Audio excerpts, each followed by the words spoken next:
Well, Cary, thank you so much for being on the podcast today. I'm really looking forward to this conversation. You're somebody that I've really looked up to for a long time. You've been more helpful, I'm sure, than you know in my life, and so I appreciate you taking some time and joining us here on the podcast. Thank you, Nate. I'm just happy to talk to you, and I'm glad to be your friend. You have, well, before we started the podcast, we were kind of joking because I reached out to you and said, "Hey, Cary, I really appreciate your Leading in the Gospel podcast. I think it'd be great to have a conversation about the gospel and finances."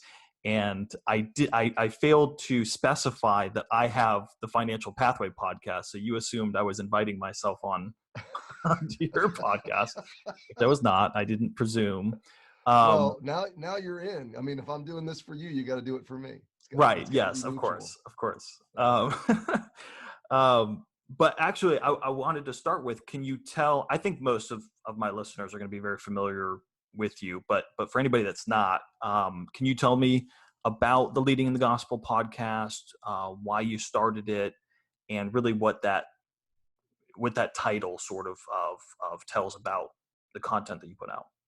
Yeah. Well, just learning ministry in the Northeast in New England, and really in the 21st century America, secular America, where I am at least. God just really put on my heart 9 years ago when I got to Emmanuel that my leadership I had some real gaps in it, and they were maturity gaps that I really was praying the Lord would fill in my life.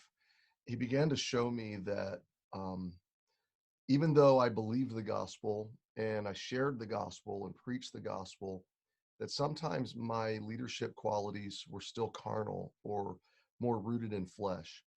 And the more I began to look at my history in life, um, I I've seen a lot of authoritarian leadership. I've seen a lot of leadership that isn't shaped by the gospel.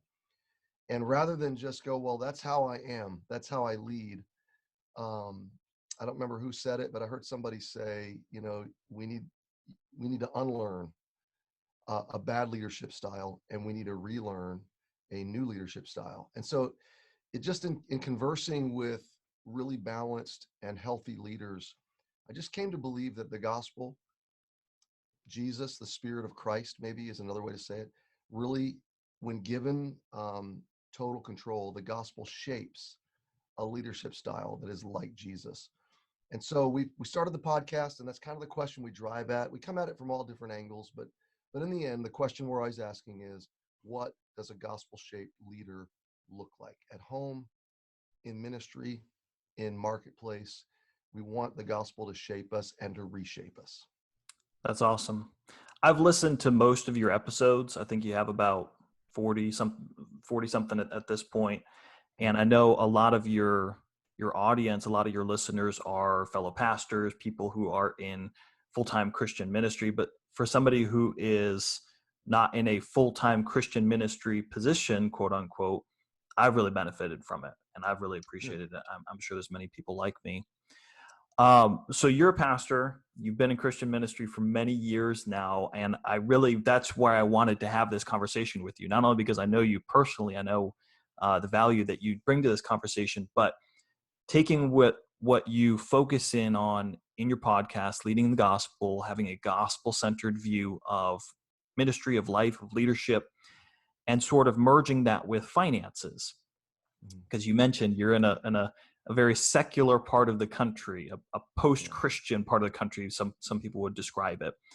And the area of finances oftentimes is driven by secular wisdom, for good and for bad.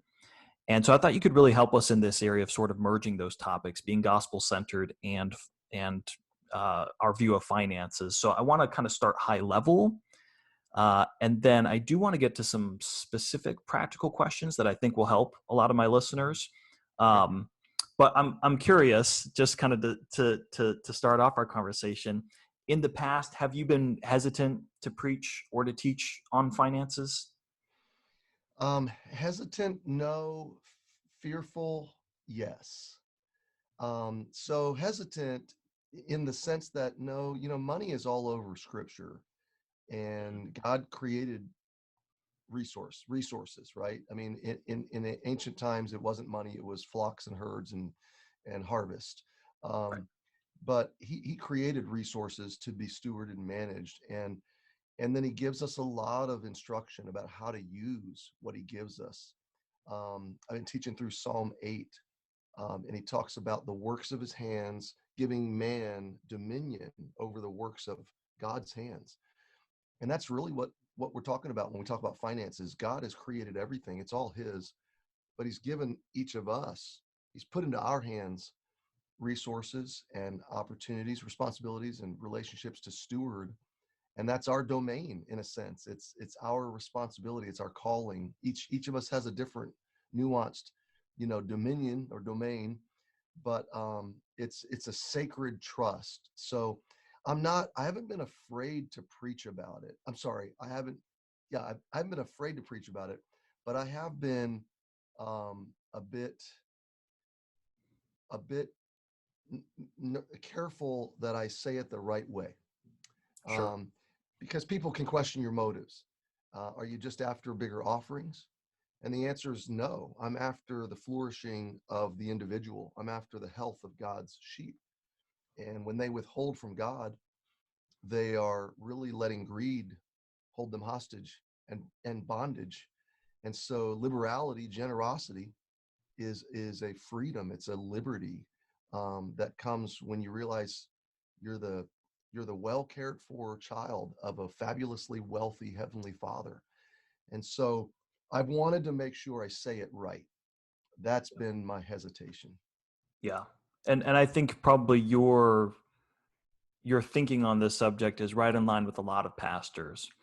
They know the Bible speaks to it, Yeah. and they're not afraid to necessarily go into those passages, but they're afraid of the perceived conflict of interest.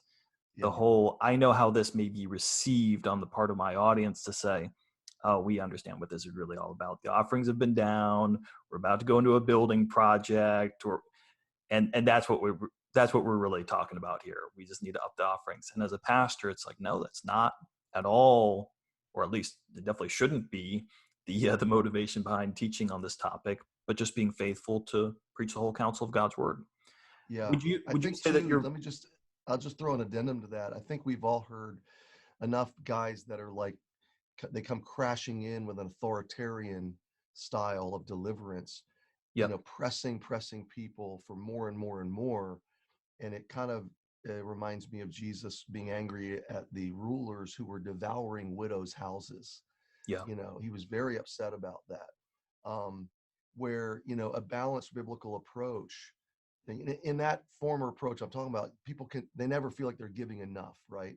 right. Um, but gospel centric teaching and preaching about giving is not only liberating, people are motivated actually to be more generous. And when they're released to God's spirit, he makes them more generous, and they actually enjoy doing it, and it's a wonderful thing. Yeah, I'm glad you mentioned about devouring widows' houses. Talk a second about that passage.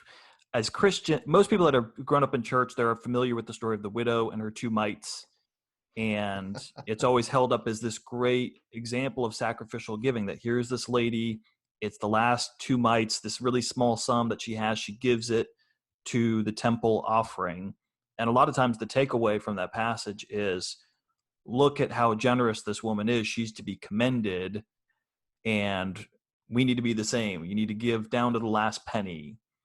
But the context of that passage would seem to indicate that that's not the lesson being taught there at all. Can you Yeah, go into that for a I'm second? I'm looking it up while you're talking, Because I because heard you uh, teach, or I don't know if it was on your podcast or where it was, but I heard you teach on this, and I thought, man, that's so good. I wish more people would hear this.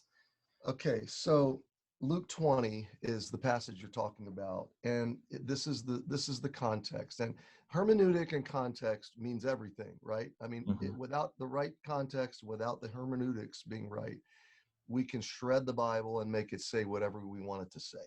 Okay. And typically what happens with the widow's mite is, yeah, she's held up as this great example of sacrificial giving, which is not at all the right hermeneutic of that passage or the right application of that passage.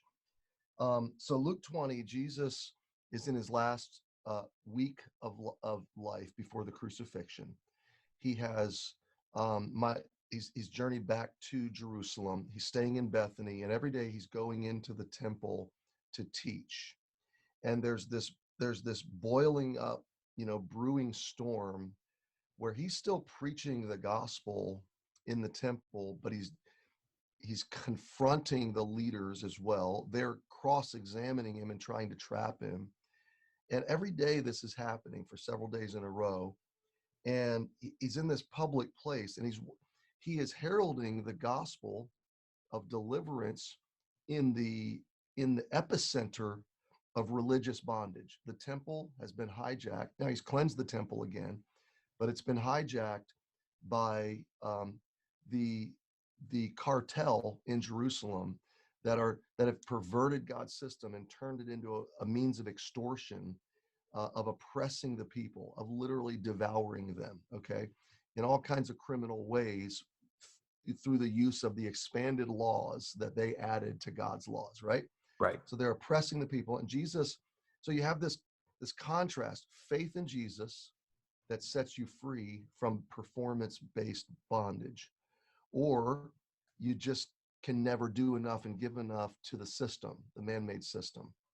And so he is, in the end of Luke 20, he is exposing the religious leaders, and he's angry that they are devouring widows' houses. In fact, the last part of Luke 20, the audience of all the then in the audience of all the people, he said unto his disciples. You got to always watch. Luke very specifically tells who he's talking to and in the presence of who he's speaking. And if you don't understand who he's looking at, you'll really misappropriate it. So he's in the presence of everybody, but he's talking to his disciples, and he says, so everybody hears this. Beware of the scribes, which desire to walk in long robes, love greetings in the marketplaces, and the highest seats in the synagogues, the chief rooms at feasts, which devour widows' houses, and for show make long prayers. The same shall receive the greater damnation. So Jesus is righteously angry in this moment. And then you have a chapter division, okay, which shouldn't, well, it's fine that it's there, but in our reading, it shouldn't be there, okay? Because the very next verse says, and he looked up and saw rich men casting their gifts into the treasury, and also a certain poor widow casting in thither 2 mites. Then he does contrast. He says this widow has given or cast in more than all of them. He doesn't use it to say this is what you should be. He just says he's remarking that these wealthy people are barely making a sacrifice, and she's in bondage to a performance-based salvation, so much so that she will give her last 2 pennies, and then she's going to die in her own mind, but she's hoping that that giving is going to save her soul with God. And Jesus is angry that they have put her in bondage to that system. Right. And I hate to go longer on this answer, Nate, but I sat at a table at a dinner with a couple about a year ago, an elderly couple. The man had about a month to live, and he had a large life insurance policy. And in tears, we visited, we talked about death, and his wife looked at me and she said, Pastor, should I tithe on the money that I get from that life insurance policy, that's that large sum, or should I tithe on what I draw off of it? And at first I said, boy, I'm not sure that I even want to touch that question. Mm-hmm. And she said, no, I really would like to know your thoughts. And I said, well, your husband has planned your provision, and I would take that money and reinvest it and structure it the way your advisors would structure it. And then as you draw it off, I would tithe from that. But I would be careful about taking away from the large sum, a large amount, because you need that to live off of. I got to tell you, Nate, it wasn't hard for me to tell her that, even though I, as a pastor, could have put a large gift to good use. I certainly didn't want to be one of those that devour widows' houses, their Yeah. livelihood. Yep. That's great. And I appreciate you going into detail on that. Um, and it's really important because we're in this context of Christianity where you've got really very extreme views of finances because we used to play this game growing up where we'd, we had like 5 channels, when I was younger on the TV. We had the ABC, NBC, PBS, and we had the Christian network, whatever, I forget what it was called, but the Christian channel. Yeah. And my dad would play this game where he would be like, let's see how long it takes for them to talk about money. Like we'd go to the Christian channel, whoever was Yeah. on. And I mean, without fail, it was less than 60 seconds. And so we're all very much aware that there is a segment of Christianity that seems to be the only topic they want to discuss. Yeah. And it can put a pastor in a position where it's difficult to even approach that subject because of how it may be perceived. And the answer has to be going back to the Bible and allowing the Bible to speak for itself, and using that as our guidebook, not culture, not our upbringing, not our personal preferences, and using that dividing line. Well, to kind of shift topics a little bit, you again, I think most of our listeners are aware you recently wrote a book, Stop Trying. We were talking about it a little bit before we started recording. Um, I'm not just saying this because you're on the podcast. It was really helpful to me. I didn't even quite know what to expect. I just literally got it because I knew you wrote it. So I was like, I'm sure it'll be good. And you laid out the issue of identity, and I'll let you explain it because you'll do a much better job than I will.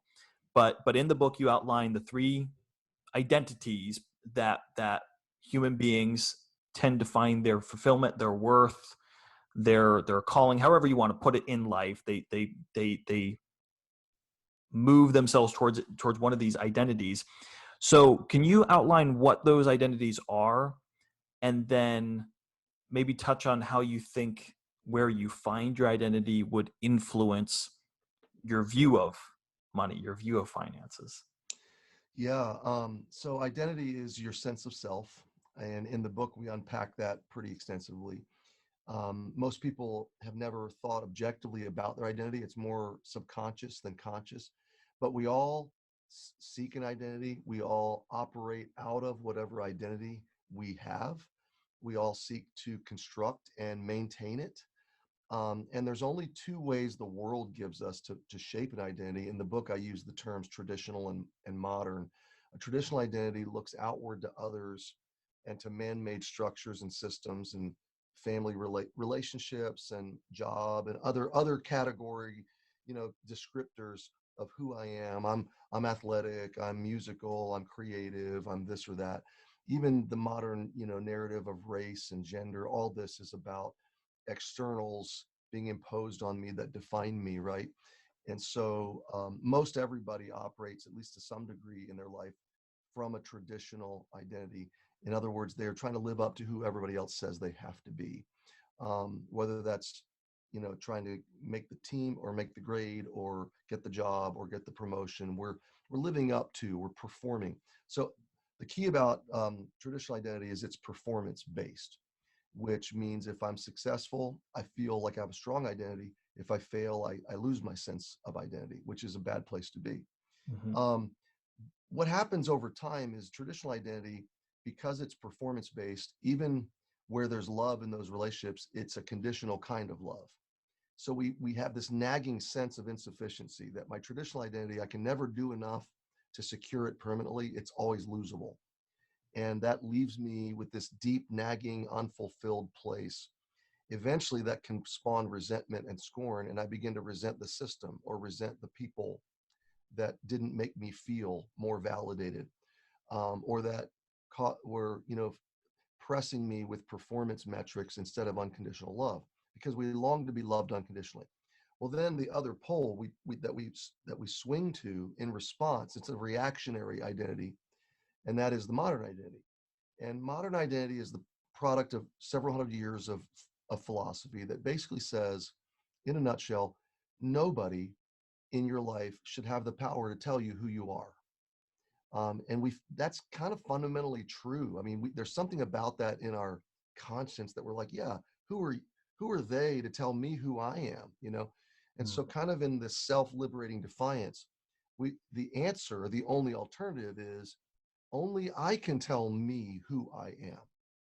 Okay, well, the problem is that sounds promising because it seems to free me up. It seems to liberate me to be whoever I want to be. So it honors individuality. And that is the idol of our world today, expressive individualism, like Mhm. go do you.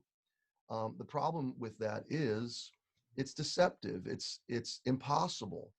How can I'm not my creator? How can I define me? It sets me into this endless quest of trying on different versions of me and self-experimentation and recreation, and it's just this, it makes my identity incredibly fluid, and I'm just floating in an endless ocean of options, hoping one day to bump into the real me. Okay, what happens is I get lonelier and lonelier and angrier. And it's kind of a traditional identity in disguise, because even when I define me, I'm going to need others to validate that I'm going Mm. to need others to say, yeah, you are that. Yes, we Yeah. acknowledge that. So it leaves us really destitute, because those are the only two options in the world. Well, this is where the gospel comes to bear. And the rest, that's about the first half of the book that I talked through. And then the last half is the only other option to find identity is if I have a creator who loves me, to whom I can be redeemed and reconciled. Mm. And then if the most powerful being in the universe will confer upon me significance and security and acceptance through the gospel, that's what we call a gospel identity. And that's completely transformational. Now, how does that affect how I look at money? Well, real simple. In each of the other identity structures, I'm looking at money to provide me, at least in some sense, a part of my identity. In Mhm. the performance-based structure, money can buy me status, okay? And money can, spending power is in a sense of achievement and accomplishment, which gives me this artificial sense of fulfillment, which again, when I anchor my identity to that, I'm on shaky ground, because you know as well as I do, money, it can go away as fast as it came. It's losable. So it's a bad lord. It doesn't love me back. Um, and so on the traditional side, it's a losable, breakable, fragile identity. On the modern side, um, it's going to work the same way, but I'm going to use whatever money I can get to pursue my individualistic dreams. Um, so it unavoidably, money's going to become an idol. Um, but when I look up and find my identity from God, then money becomes simply a tool. I'm not looking to money to give me my sense of self. I'm actually using money for God's intended purposes out of my eternal, God-given gospel identity. So it's using my identity, using money to find my identity, or using my identity to properly steward my resources. That's kind of the different views. That's excellent. That is so well put. A couple things I was thinking about when you were talking back to the modern and traditional identity. It reminded me. I love the Calvin and Hobbes comic series. Or Hmm. you read those? I mean, they've A been little bit, gone not for much. 25 years. Bill Watterson stopped writing them a long time ago, but we would always read them growing up, and they were really very prescient in a lot of the things that it's a comic strip, but I mean, Bill Watterson was deep. And I remember this one panel where Calvin is talking to Hobbes, and he says, brand name conformity is the American way to express individuality. And he was Yeah. talking about, he wanted to get some kind of name brand shoes or something. And it was like, wow, that was so well put. It's like, it's this vicious cycle of, I don't want traditional identity. You don't tell me who I am. I define who I am. And then when I have the freedom to define who I am, I go back to some kind of traditional framework to Yes. find that identity. I'm a a skater, or I'm an athlete, or I'm a drum, I'm in the drama club, or in high school you see that play out so clearly. And the very concept of you can't tell me who I am, only I can. That concept in and of itself is a massive cultural pressure right now. Yes, yes, So it is traditional. I mean, the culture is pressing us to think that way, and we are conforming to the culture when we think that way, which is right, really right. ironic. It is. And then in the idea of how we use money in a traditional versus modern identity, the two examples that came to my mind is, you think about a lot of immigrant families to the United States. A lot of times the pressure on the kids is, you need to get a good job, a good career. You need to be a doctor. You need to be a lawyer, because they're looking for the validation in that spending power, in that status. You now have a nice house and you drive a nice car, so you have arrived. You have now, your life has more fulfillment and value than ours did, because before we didn't have money and now we have money. Mhm. Or on the other side of things, there's a whole movement. And again, I'm not trying to, it's not in any way to criticize people who have immigrated, who, have ambition and seek after good employment or good jobs, or high income. I'm not against those things. But then there's a whole movement called the FIRE movement, and similar ones, financial independence, retire early. And it's a segment of people that it's all about, how can I, as quickly as possible, reach a point in my life where I have financial independence and I can pursue what I want to pursue. I can spend my time Yes. doing the things that give me meaning and purpose and excite me. And none of those things are, again, necessarily bad in of themselves, but you can see how there's a root of traditional or modern identity Yeah. in the use of your finances in those instances. So Yeah. I think that was really well put. Um, well, what I'd like to do with the few minutes that we have here left is, I think most of my audience, Cary, would be uh, people pretty close to my stage of life. A lot of them are in Christian ministry, pastors, maybe on a church staff, or in Christian education, maybe they're in missions. And so, as we are well aware, those are not vocations that are usually very high paying, very lucrative fields to go into. And I think we've seen extreme examples, again, within the broad realm of Christianity, as far as grossly overcompensated and grossly undercompensated. We can all think of examples of, the televangelist types that are raking in millions of dollars a year and Yeah. running a racket.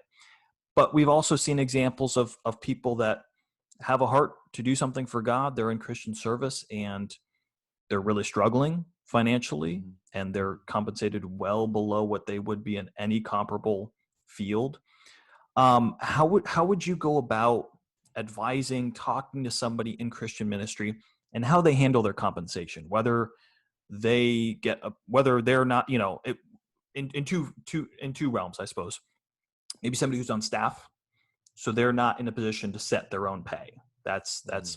decided by the senior pastor or the pastoral staff or the deacon board, or even a lead pastor whose compensation is set by the church body or by the deacon board. So how would you advise somebody to look at that, to go about that, and to handle their compensation? Well, you're right in that there's been a generation that has been grievously, I think, wrong in handling compensation in churches um, over the years. It has caused a lot of next generation potential servants to look at it and go, "No way! I would never go into ministry. Like I can't take care of my family." And that's just fundamentally wrong. I mean, the Bible is replete with examples that the labor is worthy of his hire, and we should not muzzle the ox. And those that lead well, that rule well, those elders should be worthy, compensated. Double reward is the term that the Bible uses. I mean, we could go on and on. And yeah, there's abuses on both ends of the spectrum. Um, Church boards really need to be re-educated in this. And our what I know is this: churches that undercompensate their staff, I don't know of one that they never have enough in any aspect of ministry. Not only is their staff poorly compensated, their buildings are poorly maintained, their church body is in decline, if not lethargic. Um, they are deeply in debt. They have lots of bills that are unpaid. I mean, I could tell you some real nightmare, terrible horror stories. So, really bad stewardship on the compensation side usually is bad stewardship across the board, right? Mm. And there's nothing noble about self-inflicted poverty or ministry inflicted poverty, board inflicted poverty. It's just wrong. It's borderline abusive, in my opinion. So, what I've tried to do is really teach our board, our deacons and finance team, the biblical values. I've had to do it diplomatically and carefully and discerningly because I don't want them to think that I'm motivated by money. I took a huge pay cut to come from the West Coast to the East Coast. So it's not about the money, although I, just like any American, I need to pay my bills, take care of my family, and prepare for my later years of life. Hmm. So given those parameters, we use churchsalary.com as kind of a grid, Yep. and we look at our demographic as a church, our budget. We look at the demographics of our region and the cost of living, and we want to pay a fair, livable wage for the role that we're hiring.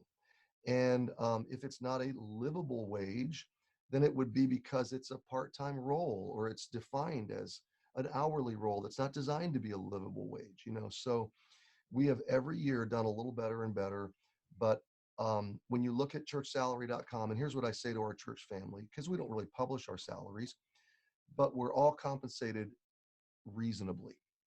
In other words, if you did a survey of churches, healthy churches Hmm. across America, across denominations, um, it's not hard to figure out what senior pastors of churches at certain sizes and assistant or associate pastors and others in those positions are paid.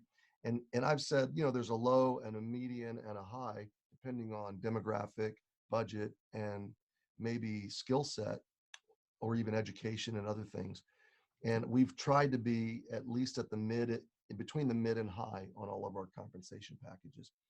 Um, it should be a value that is driven deep, that we take care of people, that will keep them in the ministry. It will let pastors be able to focus on spiritual care, which is enormously depleting. Um, and I think it will inspire the next generation to also want to be in the ministry. So I really hope somebody listening to this will change their practices and move towards health. That's really good. And you're right. It has to start with the lay leadership in the church, and understanding and educating in that area. I was talking to a friend recently. I definitely won't give his name, but it's not the church that he's at, a church he was at years ago. And he was the senior pastor, married, children, and the head deacon was making a big fuss in the business meeting about why do we need to give our pastor a raise. His compensation package is $30,000 a year, which included his parsonage. His Oh my goodness. And it was just one of those things where man, you hear those horror stories and it really is sad. And the Bible speaks to it. This is not just, oh, we're basing this off of contemporary American wisdom. There's Bible principles for compensating your pastors a reasonable wage, and there's nothing wrong or should induce guilt on the part of a pastor to say it's not too much to ask for me to be compensated in a way that lines up with my measure of responsibility here in the church, but also the area of the country in which I'm serving. Because you're in Connecticut, paying what somebody might be able to live off in Iowa or West Virginia or where I'm at in Pensacola is not going to do it in Connecticut. Yeah. It's just not. And all the factors need to be considered. So let's take that guy that's paid $30,000. We need more of the story. Let's say the church body is 50 people. Let's say their annual Sure. budget is 60. Sure. Well, then 30 is actually not so bad, but it needs to be defined as a part-time position. Right. It needs to be defined as a bivocational. Coming in, they need to tell him, hey, we expect you to preach on Sunday and work a full-time job, Right. and be available a few hours a week. And then, okay, that's not so bad. But yeah, if it's a church of 500 with a budget of 700,000, and in a city where it takes $50,000 for even one, a husband and a wife to live, then $30,000 is just abuse. Right. It's just terrible. Right. So that's all got to be considered. Right. Right. Would and I think kind of along this same line, the same vein, there's I think there's been a generation of pastors that never or were told or discouraged from saving for retirement. I think there's even some pastors now that kind of weigh that in their mind. What should I be doing something? Is that all right? What would you say to somebody that might be struggling in that area about what my responsibility is individually as a pastor to prepare for retirement as we know it? So this is one of my biggest regrets. Okay. And that is my generation. Growing up, my mentors did not properly mentor me in this area. Okay. We were, we kind of came up in that rugged, bless God, God's going to take care of you kind of mindset. So, we were encouraged at a certain era to get out of Social Security, and then there were regular special offerings. So, frankly, for the bulk of my young ministry life, every spare dime that I would have had was given to, campus development offerings and special things. I don't regret any of that. I do regret not having mentors in my life that deliberately mentored me in this area. Okay. So I can't speak to what I've done because I'm playing catch up now, which is fine. Sure. God knows, and God's going to provide for us. I know He will. But I'll tell you what I'm doing with our pastoral staff. We have started early on in my life here at the church, a simple IRA. Then we're moving this year because we can finally do it to a 403B, Hmm. which is a nonprofit, retirement program. And we are doing a match of 3 or 4%. We're working on budget stuff right now, so I don't know when this is going to air, but I want to be careful of what I say. Um, so we are encouraging all of our employees to designate that that maximum percentage, at least that percentage of their income. And I'm talking about my pastoral staff were all young when they started in their late 20s, early 30s. And I said, guys, it's really important that you start this now. Yep. And I frankly said, we got a lot to do and give to around here, but start here. After your tithes and regular offerings, save, put this money aside. Yep. And we are then going to do more in this year and the coming years in terms of increasing the church's contribution to that. And we're setting up a structure so that the longer they stay, the greater the church's contribution is to that. So I think it's extremely important. I think your generation is smarter about it than the generation that taught me and then my generation was. And that's a very broad, categorization, but it is my experience. It may not be everyone's, but it is mine. Yeah, that's great, and it's encouraging to hear because it is so valuable, especially early on, to take advantage of those types of things.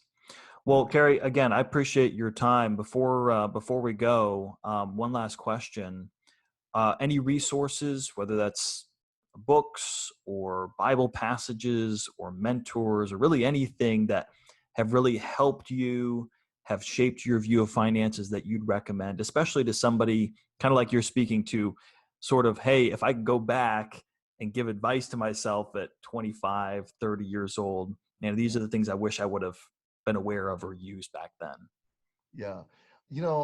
Last year I read, is it Ron Blue that wrote the book Mhm. Mastering Your Money? Yeah. And Yep. that's a Kingdom really good Advisors. book. Yes. Yeah, that's a really good book. And then we teach the Total Money Makeover. Hmm. Yeah. What's his Financial name? Peace. Yes, Yes. Dave Ramsey. Okay, we teach that through the church. We run that course regularly. And then for ministry leaders, I read a book when I was doing my master's work by Aubrey Malphurs, Malphurs, on church finance, church accounting. I can't remember the title of the book, but I can't imagine that he's written more than one. but it was the best book I've ever come across on church financial management. When should a church accrue debt? How much debt? And why? What's appropriate? What's inappropriate debt?